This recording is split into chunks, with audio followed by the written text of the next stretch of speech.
بسم اللہ الرحمن الرحیم باب کیف کان بدء الوحی الی رسول اللہ صلی اللہ علیہ وسلم وقول اللہ عز وجل انا اوحینا الیک کما اوحینا الی نوح والنبیین من بعدہ حدثنا الحمیدی قال حدثنا سفیان قال حدثنا یحیی بن سعید الانصاری قال اخبرني محمد بن ابراہیم التیمی انه سمع علقمة بن وقاص الليثي يقول سمعت عمر بن الخطاب رضی اللہ تعالی عنہ على المنبر يقول سمعت رسول الله صلی اللہ علیہ وسلم يقول انما الاعمال بالنیات وانما لامرئ ما نوى فمن كانت هجرته الى دنيا يصيبها او الى امرأة ينكحها فهجرته الى ما هاجر اليه سبحان ربك رب العزة عما يصفون وسلام على المرسلين والحمد لله رب العالمين اللهم صل على سيدنا محمد وعلى آل سيدنا محمد وبارك وسلم۔ نبی رسالت صلی اللہ علیہ وسلم نے ارشاد فرمایا انما بعثت معلما، میں معلم بن کر بھیجا گیا ہوں۔ تو نبی علیہ السلام معلم اعظم، مرشد اعظم، حاجی اعظم تھے۔ جس طرح درخت اپنے پھل سے پہچانا جاتا ہے، استاد اپنے شاگردوں سے پہچانا جاتا ہے۔ نبی علیہ السلام نے دنیا میں آ کر انسانوں کی ایک ایسی جماعت بنائی جو انبیاء کے بعد سب سے زیادہ پرہیزگار ہستیاں تھیں۔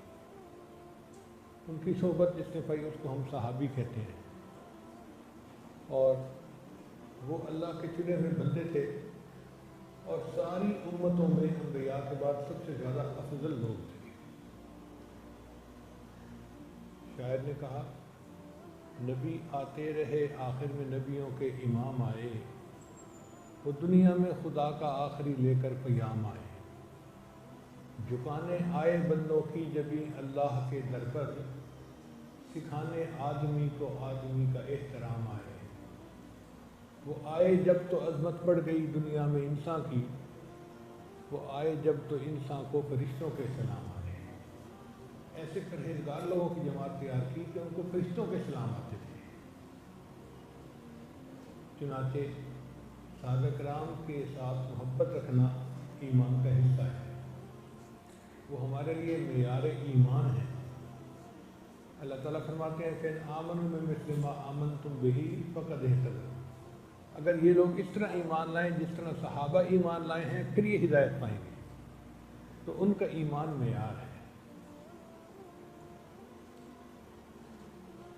یہودیوں نے ایک سازش کی کہ دین اسلام کی بنیادیں ہلانے کا آسان طریقہ یہ ہے کہ صحابہ کے بارے میں شک و شکوک و شبہات پیدا کر دو۔ ہمیں قرآن نبی علیہ السلام سے صحابہ کے ذریعے سے ملا، اور نبی علیہ السلام کا فرمان بھی صحابہ کے ذریعے سے ملا۔ اگر صحابہ کے بارے میں دل میں شکوک و شبہات آ گئے تو پورا دین ہی مشکوک ہو گیا، دین کی بنیادیں ہی ہل گئی۔ اس لیے صحابہ کرام کے ساتھ سچی محبت کا ہونا ایمان کا حصہ ہے۔ نبی علیہ السلام نے ارشاد فرمایا الصحابۃ کلھم عدول، میرے صحابہ سارے کے سارے عدل والے ہیں، اور نبی علیہ السلام نے ان کو روایت حدیث کا منصب خود عطا فرمایا۔ ارشاد فرمایا بلغوا عنی ولو آیہ، کہ میرے سے جو بات سنو تم اس کو آگے دوسروں تک پہنچاؤ۔ جب نبی علیہ السلام ان کو حدیث کی روایت کا سرٹیفکیٹ دے چکے ہوں تو کیا آج کوئی آدمی ان کی چھانٹ پٹک کر سکتا ہے؟ وہ اپنے ایمان کی خیر منائے۔ اس لیے یہ ذہن میں رکھیے کہ جرح اور تعدیل کے جتنے قوانین ہیں وہ صحابہ کے بعد اپلائی ہوتے ہیں، صحابہ ان سے اوپر ہیں۔ ان کو نبی علیہ السلام نے روایت حدیث کی سند دے دی اور وہ اس بات کے اہل تھے کہ حدیث کو بیان کریں۔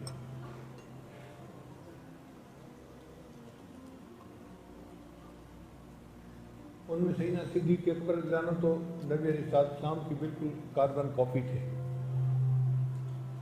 نبی علیہ السلام نے خود ارشاد فرمایا ما سب اللہ فی صدری الا وقد سببتہ فی صدر ابی بکر، اللہ نے میرے سینے میں جو ڈالا ہے میں نے اسے ابو بکر کے سینے میں ڈال دیا ہے۔ اب جن کے سینے میں اتنا نور ہو کہ نبی اسلام اپنی نسبت منتقل کرنے کی خوشخبریاں دے رہے ہوں، کہ کتنی اونچی ہستی ہوں گی وہ۔ چنانچہ ان کے بارے میں انجم نیازی فرماتے ہیں، پیمبر تو نہ تھا لیکن پیمبر جیسا لگتا تھا، پیمبر تو نہ تھا لیکن پیمبر جیسا لگتا تھا، وہ دریا تھا مگر گہرے سمندر جیسا لگتا تھا، کچھ ایسی تازگی تھی اس کے چہرے پر کہ وہ شب کو طلوع صبح کے بے داغ منظر جیسا لگتا تھا، زمین سمٹی چلی جاتی تھی اس کی فوج کے آگے، ہر ایک خدمت گزار اس کا سکندر جیسا لگتا تھا۔ سیدنا صدیق اکبر تو نبی علیہ السلام کی بالکل عکس تھے، ان کا فوٹو کاپی تھے۔ اس لیے جب نبی علیہ السلام ہجرت کر کے مدینہ تشریف لے گئے تو دونوں ہستیاں مدینہ جب پہنچی تو مدینہ کے استقبال کرنے والے جو لوگ تھے ان کو مغالطہ لگ گیا، ان کو سمجھ نہیں لگی کہ دونوں میں سے پیغمبر کون ہے، یعنی آنے والے ان کی رفتار، گفتار، کردار بالکل ایک جیسا تھا، سمجھ نہیں لگتی تھی کہ دونوں میں سے کون استاد ہے کون شاگرد ہے۔ وہ تو بعد میں جب نبی اسلام کے چہرے انور پر سورج کی شعائیں پڑی تو ابو بکر صدیق لانو رومال لے کر کھڑے ہو گئے سایہ کرنے کے لیے، تب لوگوں کو پتہ چلا کہ اصل کون ہے اور نقل کون ہے، آقا کون ہے اور غلام کون ہے۔ آنے والے پوچھا کرتے تھے من منکم محمد، آپ میں سے محمد صلی اللہ علیہ وسلم کون ہے؟ اتنی تو مشابہت کامل ہوتی تھی کہ آنے والے کو پتہ ہی نہیں چلتا تھا کہ نبی علیہ السلام کے ساتھ دوسرا بیٹھا ہوا کون ہے۔ چنانچہ نبی علیہ السلام کے یہ صحابی کائنات کے سب انسانوں میں سب سے زیادہ افضل، ان کے بارے میں انجم فرماتے ہیں، تجھے لا کر دکھانا تھا بشر ایسے بھی ہوتے ہیں، تجھے لا کر دکھانا تھا بشر ایسے بھی ہوتے ہیں، خدا نے یہ بتانا تھا بشر ایسے بھی ہوتے ہیں، ستاروں سے زیادہ خوبصورت نیکیاں دے کر یہی باور کرانا تھا بشر ایسے بھی ہوتے ہیں، پہاڑوں سے زیادہ سونے چاندی کو جو ٹھکرا دے دلوں میں یہ بٹھانا تھا بشر ایسے بھی ہوتے ہیں، خلیفہ ہو کے بھی فاقہ کشی کی لذتیں مانگے، خلیفہ ہو کے بھی فاقہ کشی کی لذتیں مانگے، فرشتوں کو دکھانا تھا بشر ایسے بھی ہوتے ہیں۔ تو اللہ رب العزت نے اپنے حبیب صلی اللہ علیہ وسلم کو ایسے ساتھی عطا فرمائے۔ نبی صلی اللہ علیہ وسلم نے فرمایا میرے دو ساتھی زمین میں ہیں اور دو ساتھی آسمانوں میں ہیں، جو زمین میں دو میرے وزیر ہیں ان کا نام ہے ابو بکر اور عمر، اور جو آسمانوں میں ہیں وہ جبرائیل اور میکائیل۔ تو جن کو اللہ نے یہ مقام عطا فرمایا یہ صحابہ کرام تھے، اس لیے صحابہ کرام سے دلی محبت کا ہونا ایمان کی نشانی ہے۔ نبی السلام نے فرمایا اللہ اللہ فی اصحابی لا تتخذوا من بعد غرضا فمن احبهم فبحبی احبهم، جو صحابہ سے محبت کرے گا وہ میری محبت کی وجہ سے ان سے محبت کرے گا، اور جو ان سے بغض رکھے گا وہ میرے بغض کی وجہ سے ان سے بغض رکھے گا۔ تو صحابہ کرام سے محبت نبی الاسلام سے محبت کی دلیل ہے، اور صحابہ کرام کے ساتھ بغض نبی الاسلام کے ساتھ بغض کی دلیل ہے۔ تو یہ بات طے ہو گئی کہ نبی علیہ السلام نے سب صحابہ کو عادل ہونے کی سند عطا فرمائی، الصحابۃ کلھم عدول۔ چنانچہ صحابہ نے حدیث مبارکہ کی روایت کی۔ ایک حدیث میں نبی الاسلام نے ارشاد فرمایا اللہم ارحم خلفائی، اے اللہ میرے خلفاء پر رحم فرمانا۔ کہ ایک صحابی نے پوچھا ومن خلفاؤک یا رسول اللہ، اے اللہ کے رسول آپ کے خلفاء کی مراد کون ہیں؟ فرمایا الذین یروون احادیثی، کہ جو لوگ میری احادیث کی روایت آگے کریں گے وہ میرے خلفاء ہوں گے۔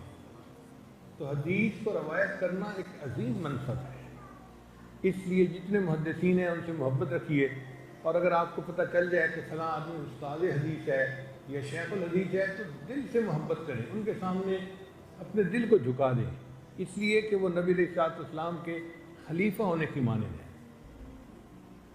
اور جو طالب حدیث ہو اس سے بھی محبت کیجیے، پتہ چلے کہ یہ بچہ حدیث پڑھ رہا ہے، مشکات شریف پڑھتا ہے، بخاری شریف پڑھتا ہے، اس سے دلی محبت کا اظہار کریں کہ وہ نبی علیہ السلام کے فرامین پڑھنے والا نوجوان ہے اور خوش قسمت ہے، اور اللہ تعالیٰ نے اس کو کتنا عظیم منصب عطا کیا ہے۔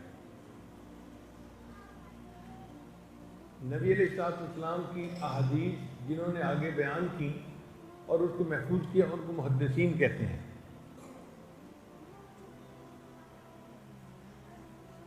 چنانچہ جو بڑے بڑے حضرات تھے ان کو رجال الحدیث کہتے ہیں۔ ان رجال الحدیث میں سے سب سے جو نمبر لے گئے ان کا نام تھا محمد بن اسماعیل امام بخاری رحمۃ اللہ علیہ۔ اللہ تعالیٰ نے ان کو بہت ذہانت دی تھی اور بہت تقویٰ دیا تھا۔ 16 سال کی عمر میں وہ اپنے بڑے بھائی اپنی والدہ کے ساتھ حرمین شریفین کی زیارت کے لیے گئے، اور اس وقت ان کو عبداللہ بن مبارک اور وکیع بن جراح کی احادیث یاد تھی۔ ان کے والد بچپن میں فوت ہو گئے تھے اور وہ یتیم ہو گئے، اور آپ جانتے ہی ہیں کہ دنیا میں یتیم ہی در یتیم بنا کرتے ہیں۔ ان کی تربیت ان کے بڑے بھائی احمد بن اسماعیل نے کی اور ان کی والدہ نے کی، مگر امام بخاری رحمۃ اللہ کے نصیب اچھے تھے، اللہ تعالیٰ نے ان سے خوب کام لیا۔ بچپن میں ہی ان کو حدیث مبارکہ سے بہت شغف تھا، چنانچہ ایک مرتبہ استاد نے حدیث بیان کی تو اس میں کوئی غلطی تھی، تو امام بخاری رحمۃ اللہ نے بڑے ادب کے ساتھ نشاندہی کر دی۔ استاد نے اپنے مسودہ کے ساتھ اس کو جا کر ملایا تو وہ بالکل ٹھیک تھی۔ استاد نے کہا کہ مجھے لگتا ہے کہ یہ لڑکا آنے والے وقت میں کوئی بڑی شخصیت بنے گا، اور واقعی اللہ نے امام بخاری رحمۃ اللہ کو امیر المؤمنین فی الحدیث بنا دیا۔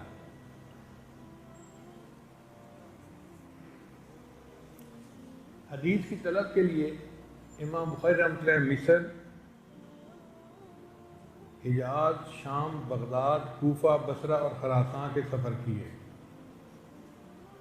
18 برس کی عمر میں مدینہ طیبہ میں چاندنی رات میں انہوں نے تاریخ کبیر لکھی۔ امام بخاری رحمۃ اللہ نے اپنی زندگی میں 1080 اساتذہ سے علم حاصل کیا۔ ہم اگر اپنے اساتذہ کو گنیں نا جس سے ہم نے پوری زندگی میں علم حاصل کیا ہے تو میرے اپنے اندازے کے مطابق 200 سے 300 لوگ ہوں گے۔ ہم نے بچپن سے لے کے یونیورسٹی تک، مدرسے تک جتنے بھی استادوں سے پڑھا، کل کی تعداد 200 سے 300 ہوگی، اور امام بخاری رحمۃ اللہ نے 1080 اساتذہ سے علم حاصل کیا۔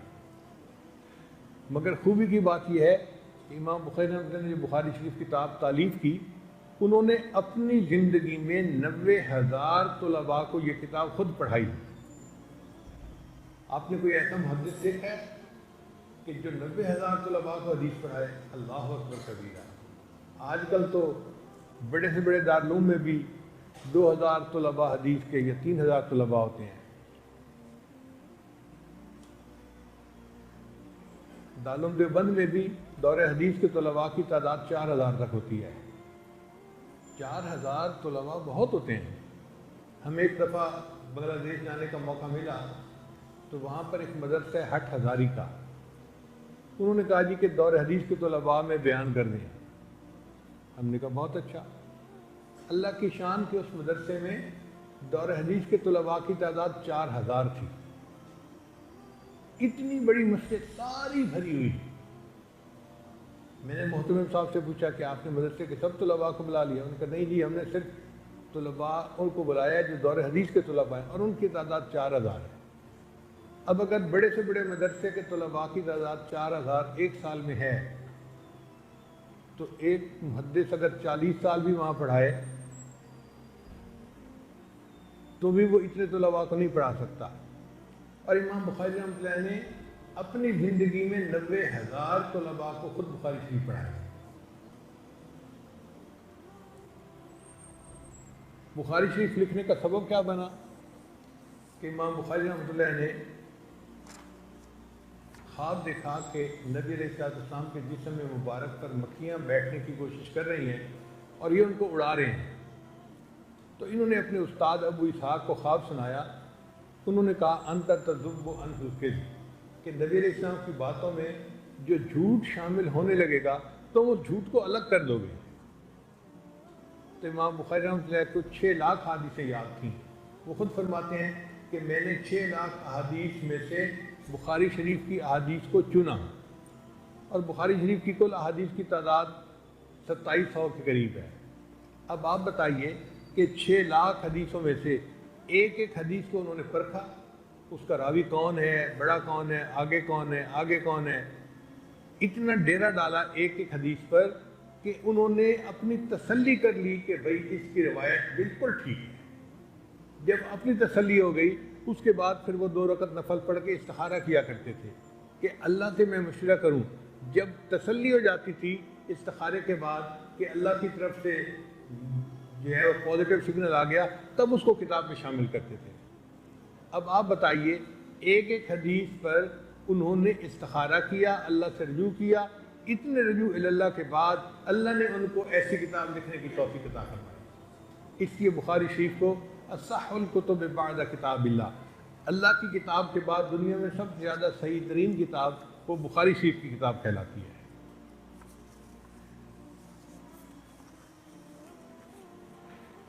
بخاری شریف کی کل احادیث 7275 ہیں امام نووی رحمۃ اللہ علیہ کے مطابق، اور بغیر مقررات کے 4000 ہیں، جبکہ علامہ ابن حجر رحمۃ اللہ کے نزدیک کل احادیث 7397 ہیں اور بغیر مقررات کے 2761 ہیں۔ مقررات سے کیا مراد کہ حدیث مبارکہ تو ایک ہے، لیکن امام بخاری اس کو کئی بابوں میں لے کے ہیں، جیسے یہی حدیث مبارکہ انما الاعمال بالنیات، یہ بخاری شریف میں 7 مرتبہ آئی ہے، تکرار ہوئی ہے، تو یہ مقررات میں سے ہے تو ایک ہی حدیث نا۔ تو بغیر مقررات کے کل احادیث 2700 ہیں، تو 6 لاکھ میں سے 2700 حدیثوں کو چن کر انہوں نے پیش کیا، اور وہ ایسی ٹھوس احادیث تھیں کہ آج پوری امت کے علماء کا اجماع ہے کہ اس سے زیادہ صحیح کتاب پوری دنیا میں کوئی بھی نہیں ہے۔ یہ جو حدیث ہے انما الاعمال بالنیات، یہ باب کے فقہ نبوۃ الوحی میں بھی آئی ہے، دوسری باب ما جاء ان الاعمال بالنیت، تیسرا کتاب العتق، چوتھا باب الہجرہ، پانچواں باب النکاح، چھٹا باب النذور اور ساتواں کتاب الحیل۔ 7 ابواب میں یہ حدیث مبارکہ آئی ہے۔ ہر جگہ اپنے اپنے مضمون کی وجہ سے انہوں نے اس کو نقل فرمایا ہے۔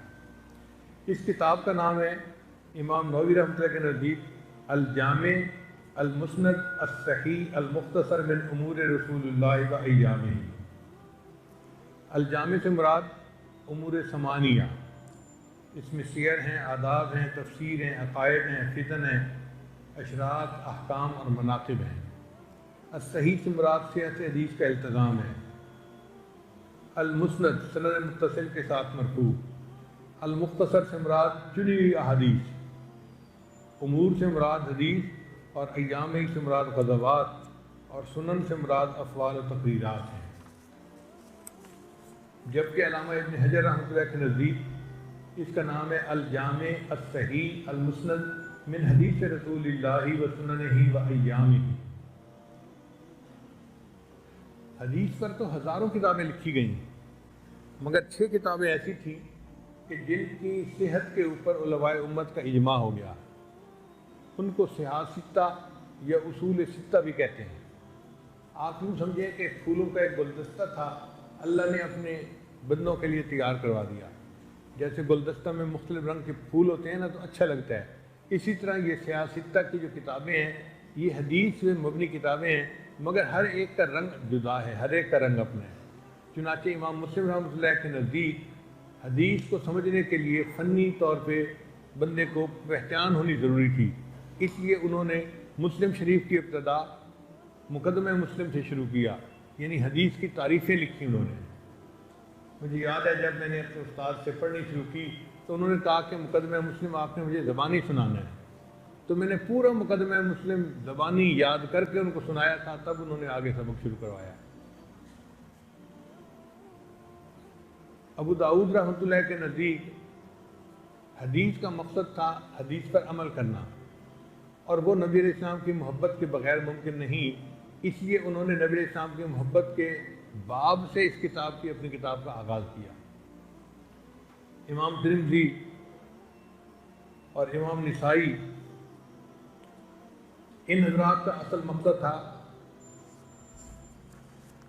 کہ حدیث پر عمل کیا جائے، چنانچہ انہوں نے کتاب الصلاۃ، کتاب الطہارہ سے اپنی کتاب کا آغاز کیا۔ امام بخاری رحمۃ اللہ کا مقصد یہ تھا کہ نبی علیہ السلام کی حدیث وحی کو واضح کرتی ہے، لِتُبَيِّنَ لِلنَّاسِ مَا نُزِّلَ إِلَيْهِمْ، لہذا انہوں نے اپنی کتاب کا آغاز باب کیف کان بدء الوحی سے شروع کیا۔ یاد رکھیے کہ علم حاصل کرنے کے 3 طریقے ہیں۔ ایک علم ہوتا ہے جو حواس خمسہ سے ملتا ہے۔ حواس خمسہ 5 حصے اللہ نے ہر بندے کو دیے ہیں: دیکھنا، سننا، سونگھنا، چکھنا اور چھونا۔ یہ 5 حصے ہر بندے کو ملی ہیں، اسی سے ہمیں علم حاصل ہوتا ہے۔ یہ چیز نرم ہے، یہ سخت ہے، یہ گرم ہے، یہ ٹھنڈی ہے، یہ فلاں ہے، یہ فلاں ہے، حصوں سے پتہ چلتا ہے ہمیں۔ ان حواس سے جو علم حاصل ہوتا ہے وہ پائیدار نہیں ہوتا، اس میں غلطی کا امکان ہوتا ہے۔ آپ دیکھیں ایک بندے کو بخار ہو جائے نا تو اس کو پانی بھی نمکین نظر محسوس ہوتا ہے، جی نمکین پانی میں نمک نہیں ہوتا لیکن ذائقہ بگڑ جاتا ہے۔ ایک آدمی کو نزلہ زکام ہو جائے تو اس کو تو خوشبو اور بدبو کے فرق کا پتہ ہی نہیں چلتا۔ تو حواس سے جو علم حاصل ہوتا ہے وہ کوئی اعتماد کے قابل نہیں، اس میں غلطی کا امکان ہوتا ہے۔ ایک علم عقل سے حاصل ہوتا ہے، جیسے آئنسٹائن نے تھیوری آف ریلیٹیوٹی کا نظریہ پیش کیا۔ اب تھیوری آف ریلیٹیوٹی اس نے کسی لیبارٹری میں جا کے نہیں ثابت کی، بلکہ ایک دماغی کوشش تھی اس کی کہ ایک فریم آف ریفرنس ایکس ہے اور ایک فریم آف ریفرنس وائی ہے، اور ایک کی یہ سپیڈ، ایک کی یہ سپیڈ، اور کرتے کراتے اس نے ایکویشن نکال لی E=mc²۔ سائنس کی دنیا میں آئنسٹائن کی اس طرح عزت کی جاتی ہے جیسے آج دین کے میدان میں انبیاء کی عزت کی جاتی ہے۔ تو اس نے یہ جو تھیوری آف ریلیٹیوٹی کا علم تھا یہ صرف دماغ سے حاصل کیا، مگر دماغ سے جو علم ملتا ہے نا وہ بھی دھوکہ دے جاتا ہے۔ وہ کیسے؟ دنیا میں ایسے لوگ بھی گزرے کہ جنہوں نے بڑے عقل مند ہونے کے باوجود بڑے غلط فیصلے کیے۔ عقل عیار ہے، 100 بیس بنا لیتی ہے۔ برطانیہ کی پارلیمنٹ میں تالیوں کی گونج کے ساتھ انہوں نے بل پاس کیا کہ مرد مرد کے ساتھ شادی کر سکتا ہے۔ اب کیسا غیر فطری عمل ہے، مگر ان کی عقل پہ پردے پڑ گئے کہ انہوں نے اس کو قانون بنا لیا۔ دنیا میں ایک ایسا فرقہ بھی گزرا ہے کہ جو کہتا تھا اس کا بانی کہ بھائی اپنی بہن کے ساتھ نکاح کر سکتا ہے، اور اس کی دلیل وہ یہ دیتا تھا کہ بہن جتنا اپنے بھائی کی طبیعت کو سمجھتی ہے غیر لڑکی اتنا نہیں سمجھ سکتی، اور وہ کم وقت بھول گیا کہ بہن سے زیادہ تو ماں بیٹے کو سمجھتی ہے، تو پھر آج بہن سے نکاح کی کوشش ہے تو کل کچھ اور بھی ہوگی، اور دنیا سے پھر حیا نام کی تو چیز ہی ختم ہو جائے گی، انسان کیا حیوانوں کا گھر بن جائے گا۔ تو ان لوگوں کو عقل نے دھوکے دیے جو انہوں نے ایسی باتیں کی، اس لیے عقل سے جو علم حاصل ہوتا ہے اس پہ بھی اعتماد نہیں کر سکتے۔ ایک تیسرا علم ہے جو وحی کے ذریعے سے ملتا ہے، جو نبی علیہ السلام کو حاصل ہوا۔ قرآن اللہ نے ان کے قلب کے اوپر نازل کیا، نزل علی قلبک۔ یہ وحی کا جو علم ہے یہ خطا اور نسیان سے پاک ہوتا ہے۔ تو امام بخاری رحمۃ اللہ یہ کہنا چاہتے تھے کہ ہمیں وحی کے علم کے اوپر عمل کرنا چاہیے اور اسی کے مطابق زندگی گزارنی چاہیے تاکہ ہمیں اللہ تعالیٰ کی رضا نصیب ہو جائے۔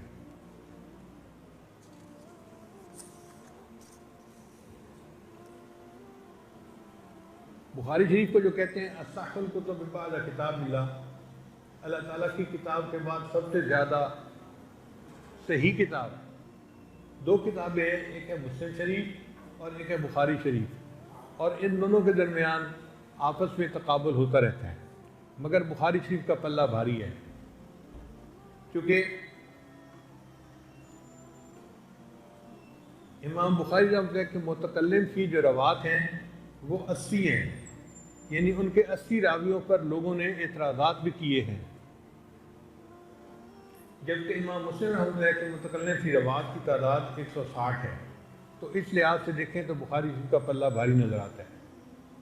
پھر ایک اور مزے کی بات ہے کہ جو متکلم کی روات ہیں وہ امام بخاری کے اپنے استاد ہیں، تو امام بخاری یہ کہہ سکتے ہیں کہ جی لوگوں نے ان پر اعتراض کیا، میں نے تو ان سے حدیث پڑھی، ان کی زندگی کو خود جا کر دیکھا، میں ان کے تقویٰ کے اوپر جو ہے وہ گواہی دیتا ہوں، لہٰذا میں نے ان سے حدیث کی روایت کی ہے۔ لیکن امام مسلم رحمۃ اللہ کے جو متکلم کی روایت ہیں وہ ان متقدمین میں سے ہیں، تو اس لحاظ سے بھی بخاری شریف کا پلہ بھاری نظر آتا ہے۔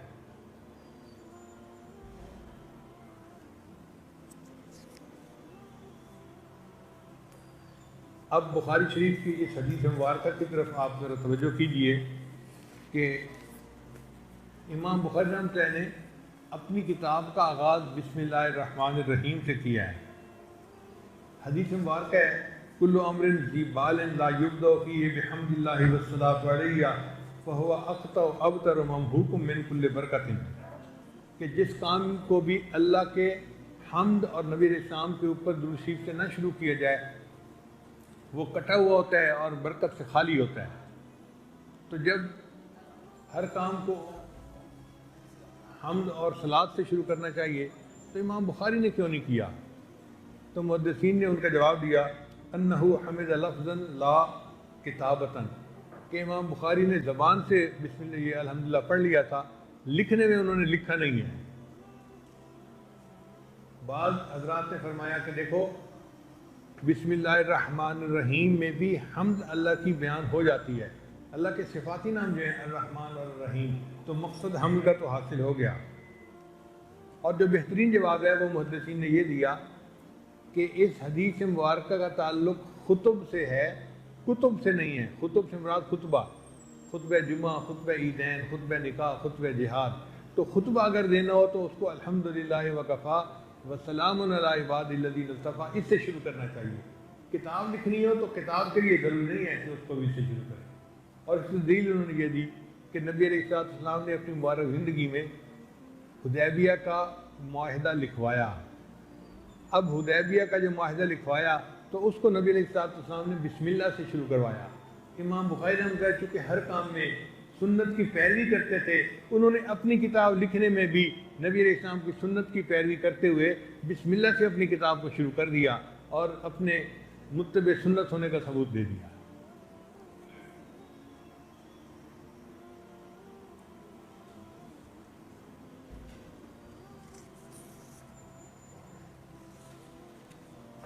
اب یہ جو پہلی حدیث مبارکہ ہے اس کو انہوں نے اپنے مکی قریشی استاد سے نقل کیا ہے، کیونکہ حدیث پاک میں ہے الائمۃ من القریش قدموا قریشا، تو امام بخاری رحمۃ اللہ نے اس حدیث پر بھی عمل کیا اور اپنے قریشی استاد سے انہوں نے پہلی حدیث کو روایت کیا۔ حمیدی کا لفظ حمد سے بنا ہے، اور بخاری شریف کی جو آخری حدیث ہے اس کے راوی احمد ابن اشقاب ہیں، تو احمد کا لفظ بھی حمد سے بنا۔ اور اگر آپ غور کریں تو ہر مومن کو چاہیے کہ اللہ کی حمد اتنی بیان کرے جتنا ممکن ہو سکتا ہے، اور حمد کے لائق اصل میں اللہ ہی کی ذات ہے، حمد اسی کو سجتی ہے۔ اس لیے اللہ نے قرآن مجید کی ابتدا بھی الحمد سے شروع فرمائی، الحمدللہ رب العالمین۔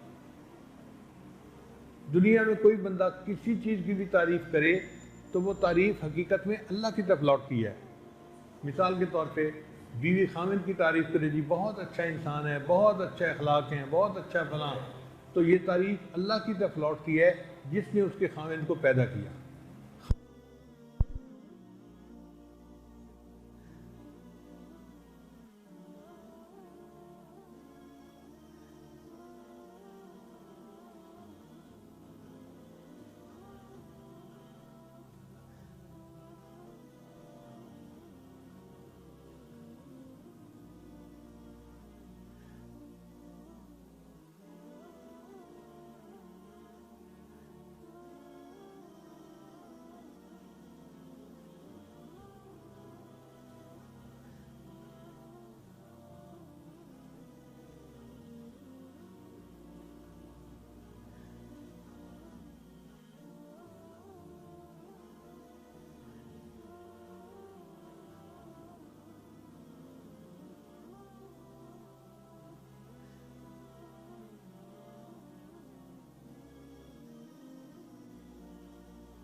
جتنی بیان ہو سکے اتنی کرنی چاہیے.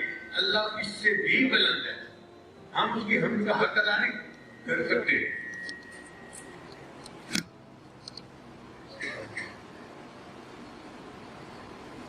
ایک دیہاتی آدمی کو کہیں گے تو سپر کمپیوٹر کی تعریف کرو تو وہ کیا تعریف کرے گا؟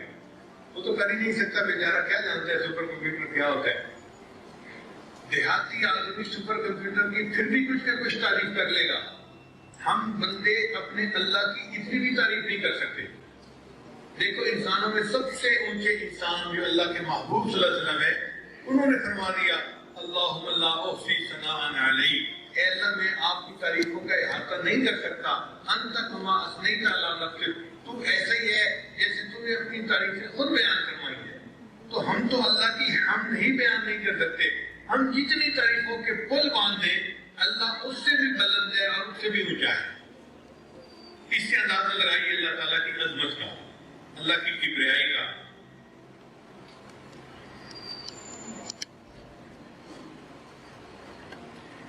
اب حدیث سے کے مضمون کی طرف ذرا آئیے.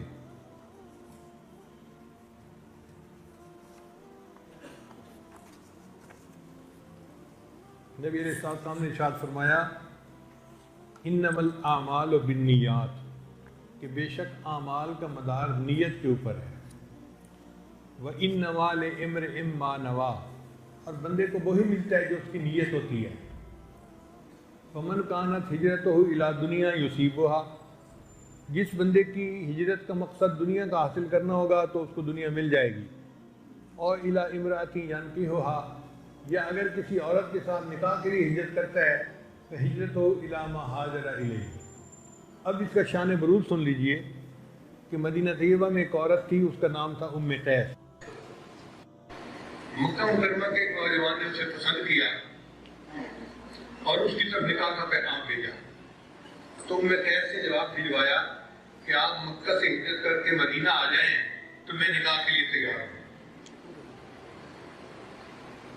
چنانچہ وہ صحابی ہجرت کر کے مدینہ آ گئے اور ان کا نکاح ہو گیا.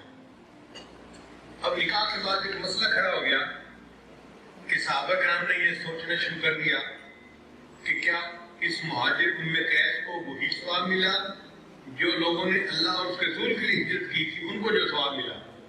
تو نبی علیہ السلام نے بات کو واضح فرما دیا کہ انما الاعمال بالنیات، اعمال کا مدار نیت پر ہے. جن لوگوں نے اللہ اور اس کے رسول کے لیے ہجرت کی ان کا درجہ تو بہت بلند ہے. جس نے دنیا کے لیے کی یا عورت سے نکاح کے لیے کی تو اس کو تو مقصد حاصل ہو گیا، اس کو وہ رتبہ تو حاصل نہیں ہو سکتا جو پہلے کو ملا. تو بات کلیئر ہو گئی. چنانچہ ایک قانون بن گیا پوری دنیا میں کہ اعمال کا مدار نیت پر ہے. جس بندے کی نیت جتنی ٹھیک ہوگی اس کو عمل کا ثواب اتنا زیادہ ملے گا، اور اگر نیت کے اندر کوئی خلل آ گیا تو عمل کا ثواب ختم ہو جائے گا. اللہ تعالیٰ ایسے عمل قبول نہیں فرمائے. قیامت کے دن وہ بڑے بڑے عمل جو دیکھنے میں بڑے بڑے نظر آئیں گے مگر نیت کے ٹھیک نہ ہونے کی وجہ سے بے وزن ہو جائیں گے، اور وہ عمل جو بہت چھوٹے ہوں گے مگر نیت کے ٹھیک ہونے کی وجہ سے وہ بندے کے لیے بخشش کا سبب بن جائیں گے. امام ربانی مجدد ثانی رحمۃ اللہ نے لکھا ہے اپنے مکتوبات میں کہ میں ایک مرتبہ کتاب مکتوبات لکھ رہا تھا تو سیاہی میری انگلی پر لگ گئی. تھوڑی دیر بعد مجھے وضو بنانے کی ضرورت پیش آئی تو جب بیت الخلاء میں جا کر میں بیٹھنے لگا تو میری نظر انگلی پر پڑی تو میں نے محسوس کیا کہ اگر میں یہاں پانی استعمال کروں گا تو یہ سیاہی جو میں قرآن و حدیث لکھنے میں استعمال کرتا ہوں یہ نجاست کے ساتھ مل جائے گی اور یہ اس کے ادب کے خلاف ہے. میں نے اپنے تقاضے کو دبایا اور میں بیت الخلاء سے باہر نکلا اور وہ جو سیاہی تھی اس کو پاک جگہ کے اوپر دھویا اور پھر آ کر فارغ ہوا. وہ کہتے ہیں جب میں فارغ ہوا اللہ نے اعلان فرمایا احمد سرہندی تیرے اس عمل کی وجہ سے ہم نے تیرے سب گناہوں کو معاف کر دیا. اب کتنا چھوٹا سا عمل ہے مگر چونکہ ادب تھا اور اللہ کی رضا کی نیت تھی تو اتنے بڑے بزرگ کو اس عمل پر اللہ تعالیٰ بخشش کی خوشخبری سنا رہے ہیں. ہماری زندگی کے وہ چھوٹے چھوٹے عمل جو ہم نے اللہ کے لیے کیے ہوں گے وہ بخشش کا سبب بن جائیں گے. حضرت تھانوی رحمۃ اللہ نے واقعہ لکھا ہے کہ ایک آدمی کی بیوی سے کوئی غلطی ہو گئی، غلطی بڑی تھی، اگر وہ چاہتا تو طلاق دے دیتا یا اسے گھر بھیج دیتا یا کوئی سزا دے دیتا، جو کرتا ٹھیک تھا.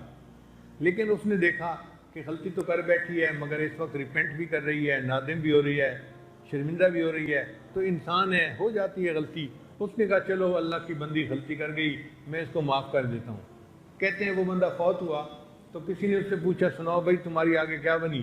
کہنے لگے اللہ کے حضور پیشی ہوئی، اللہ نے فرمایا فلاں موقع پہ تو نے اپنی بیوی کو میری بندی سمجھ کے معاف کیا تھا، آج تجھے میں اپنا بندہ سمجھ کے معاف کرتا ہوں۔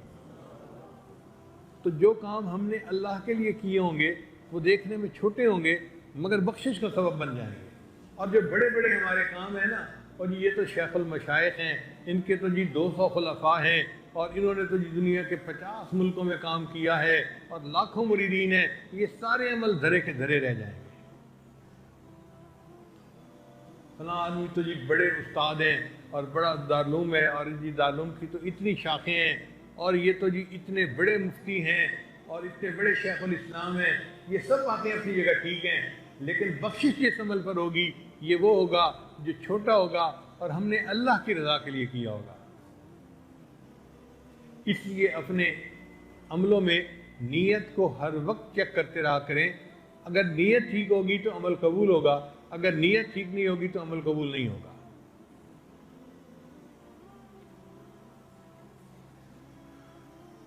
قلی شاہ رحمۃ اللہ علیہ فرماتے ہیں جی ناتیاں دھوتیاں رب ملدا تے ملدا کنبیاں مچھیاں نوں، یعنی اگر نہانے دھونے سے رب ملتا تو کچھوے اور مچھلی تو ہر وقت ہی نہاتے رہتے ہیں، ان کو رب مل چکا ہوتا۔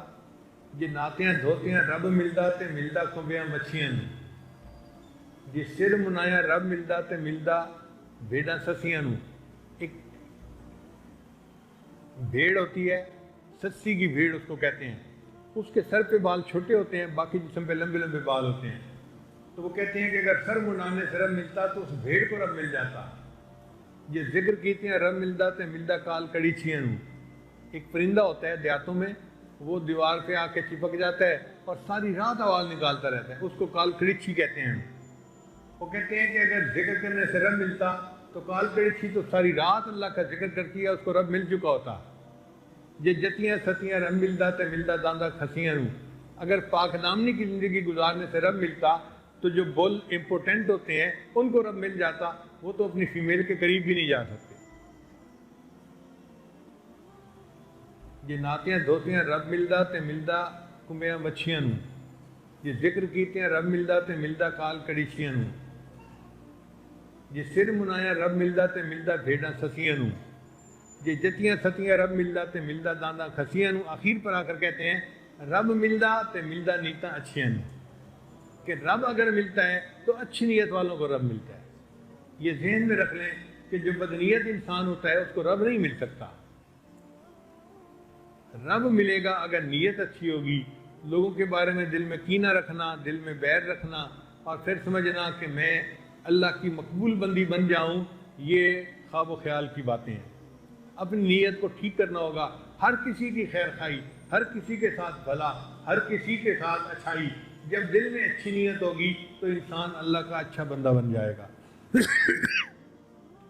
انما الاعمال بالنیات، اعمال کا مدار نیتوں کے اوپر ہے۔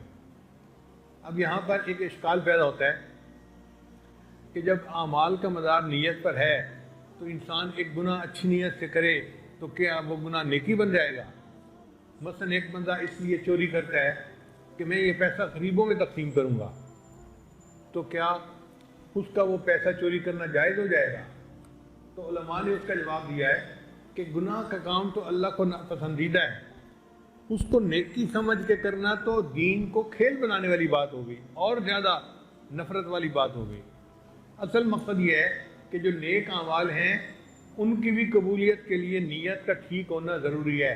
اگر نیک عمل بھی بری نیت سے کیے جائیں گے تو وہ بھی گناہ بن جائیں گے۔ اس کی ایک مثال سن لیجئے، ایک شادی شدہ عورت ہے، اس کے لیے اچھے کپڑے پہننا، خوشبو لگانا عبادت ہے، وہ اپنے خاوند کی نیت سے اچھی خوشبو لگائے، اس کو اللہ کی طرف سے ثواب ملے گا، نیک عمل ہے۔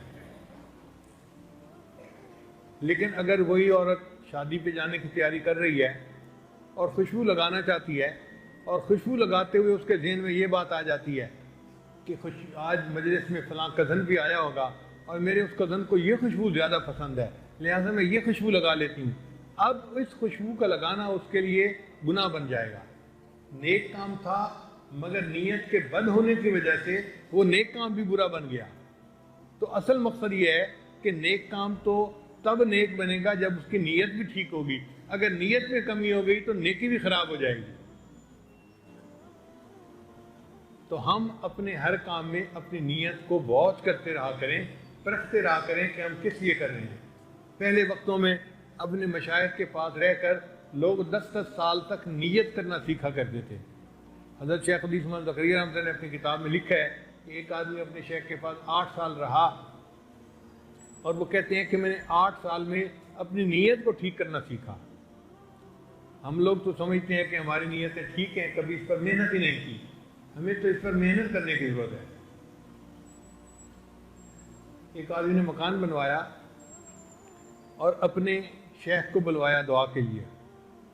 انہوں نے آ کر مکان دیکھا تو انہوں نے پوچھا بھئی یہ بتاؤ تم نے اپنے کمرے کے اندر کھڑکی روشن دان کیوں رکھا ہوا ہے؟ اس نے کہا جی یہاں سے ہوا اور روشنی آتی ہے.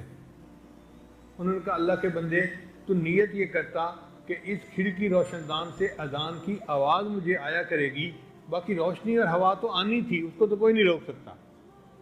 تو ہم بھی جو کام کریں اس میں نیت کو ٹھیک کریں تو ہمیں ثواب ملے گا.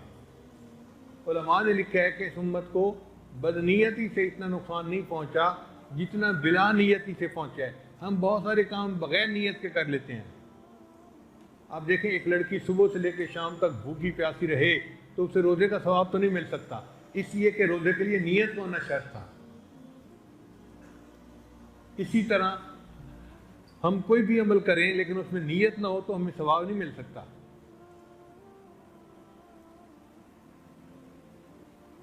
ہم کئی کام کرتے ہیں لیکن ہمیں نیت کرنی نہیں آتی. مثال کے طور پہ بہت سارے لوگ رات کو سوتے ہوئے اپنے کپڑے بدل کے سوتے ہیں, نائٹ سوٹ پہن لیتے ہیں, مگر وہ نائٹ سوٹ پہننے میں ان کی نیت کوئی نہیں ہوتی, بلکہ نائٹ سوٹ پہن لیا کہ سونا ہے. حدیث مبارکہ میں آتا ہے کہ نبی علیہ السلام رات کو سونے لگتے تھے تو تہبند تبدیل فرما لیا کرتے تھے. اگر ہم سنت کی نیت سے اپنے کپڑے بدلیں, یہ نائٹ سوٹ پہنے کہ نبی علیہ السلام کپڑے بدل لیتے تھے, میں سنت کی اتباع میں کپڑے بدل رہا ہوں, اب ہمیں اس پر ثواب ملے گا, ورنہ ثواب نہیں ملے گا. ہر ماں اپنے بچے کو پیار کرتی ہے لیکن بچے کو پیار کرتے ہوئے کوئی نیت نہیں کرتی, بس چونکہ ماں ہے بچے کو پیار کر رہی ہے, اس پہ ثواب نہیں ملتا. حدیث مبارکہ میں آتا ہے ریح الولد میں ریح الجنہ, کہ بچے کی جو مہک ہوتی ہے وہ تو جنت کی خوشبو ہوتی ہے. تو ماں نیت یہ کرے کہ میں جو اپنے بچے کو پیار کر رہی ہوں اور مجھے بچے کے جسم کی مہک محسوس ہو رہی ہے, یہ میرے لیے جنت کی خوشبو ہے, میرے آقا نے فرمایا. اب اس نیت سے بچے کو بوسہ لینا, پیار کرنا, سونگنا, یہ عبادت بن جائے گا. تو ہر عمل میں ہمیں نیت کرنی پڑے گی, تب وہ عمل عبادت بنے گا. اب یہاں سے ایک مسئلہ اور بھی آ گیا کہ اگر ایک عمل میں ایک نیت ہوگی تو ثواب تھوڑا, اور اگر زیادہ نیتیں ہوں گی تو ثواب زیادہ ہو جائے گا. مثال کے طور پر ایک بندہ مسجد میں نماز پڑھنے جاتا ہے اور نیت کرتا ہوں میں جا رہا ہوں جی نماز پڑھ کے آتا ہوں, تو اس کو ثواب تھوڑا ملے گا. ایک بندہ نیت کرتا ہے میں مسجد میں جا رہا ہوں جی, میں وہاں جتنا وقت گزاروں گا اعتکاف کی نیت سے گزاروں گا, میں وہاں پر قرآن پاک کی تلاوت کروں گا, اگر درس حدیث درس قرآن ہو رہا ہوگا تو میں درس بھی سنوں گا, اگر محلے والوں سے ملاقات ہوئی میری تو میں ان کی خیریت بھی دریافت کروں گا, اور میں نماز کے وقت میں نماز بھی پڑھوں گا. اب اس بندے نے چونکہ زیادہ نیتیں اکٹھی کر لی تو اس کو ثواب زیادہ ملے گا. حضرت مولانا عبدالحق رحمۃ اللہ علیہ دارالعلوم دیوبند کے ایک شیخ الحدیث گزرے ہیں.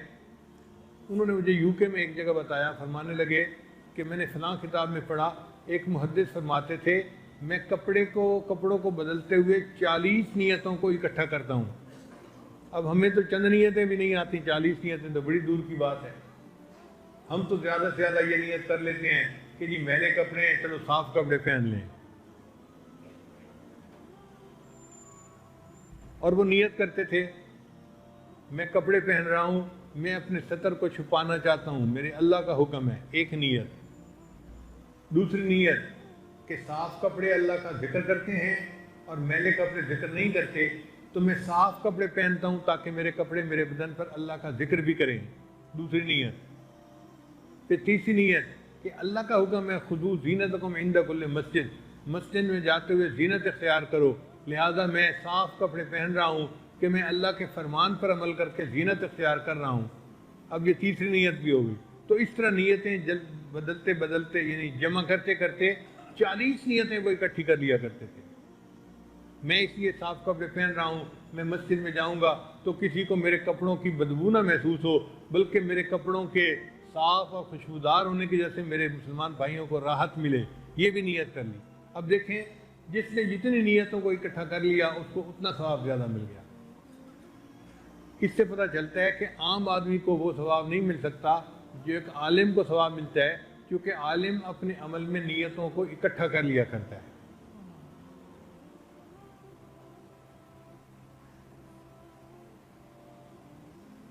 تو یہ چھوٹی سی حدیث مبارکہ ہے، مگر اس کو یاد کر لیں اور پھر سارا دن اسی کے بارے میں سوچا کریں، اپنے اعمال کو پرکھا کریں اس ترازو کے اوپر کہ میرا فلاں عمل کس لیے، جس عمل پر ہم لوگوں سے تعریف کے امیدوار رہتے ہیں وہ عمل قیامت میں کام نہیں آئیں گے۔ ہوں گے نام اعمال میں بڑے بڑے عمل ہوں گے لیکن بے وزن ہوں گے، ہلکے ہوں گے، کیونکہ نیت ٹھیک نہیں ہوگی۔ اور آج کل تو ایسا ہی ہوتا ہے، نعت پڑھنے والے نعت پڑھتے ہیں، پھر توقع کرتے ہیں کہ کوئی کہے جی بڑی اچھی نعت پڑھی، کیا بات ہے۔ بیان کرنے والے بیان کرتے ہیں اور پھر لوگوں سے توقع رہتی ہے کہ جی کوئی تو کہے باجی جان آج تو آپ نے سما باندھ دیا، آج تو آپ نے کمال مضمون بیان کیا، آج تو مزہ آ گیا۔ یہ جو الفاظ سننے کی توقع دل میں ہوتی ہے نا، یہ ریاء کی وجہ سے ہوتی ہے۔ ورنہ حقیقت میں بندے کو چاہیے کہ وہ اللہ کے لیے کرے اور مخلوق سے تعریف کے امیدوار نہ رہے۔ جس عمل پر لوگوں نے تعریفیں کرنی شروع کر دیں سمجھ لیں کہ وہ عمل کوئی نہیں کام آنا۔ اگر اللہ رحمت فرما لے اور قبول کر لے تو یہ اس کی مہربانی ہے۔ تو انما الاعمال بالنیات چند لفظوں کے اندر ایسے لگتا ہے جیسے نبی علیہ السلام نے کوئی علم کا ایک سمندر بند کر دیا۔ یہی نبی علیہ السلام کے معرفت کمالات تھے کہ چند لفظوں میں اتنی بڑی بڑی بات بیان فرما جاتے تھے کہ پورے دین کے اوپر حاوی ہو جاتی تھی۔ اب آخری بات کہ جہاں پر قرآن پڑھا جاتا ہے وہاں اللہ کے نور اترتا ہے۔ اللہ فرماتے ہیں وَإِذَا قُرِئَ الْقُرْآنُ فَاسْتَمِعُوا لَهُ وَأَنصِتُوا لَعَلَّكُمْ تُرْحَمُونَ۔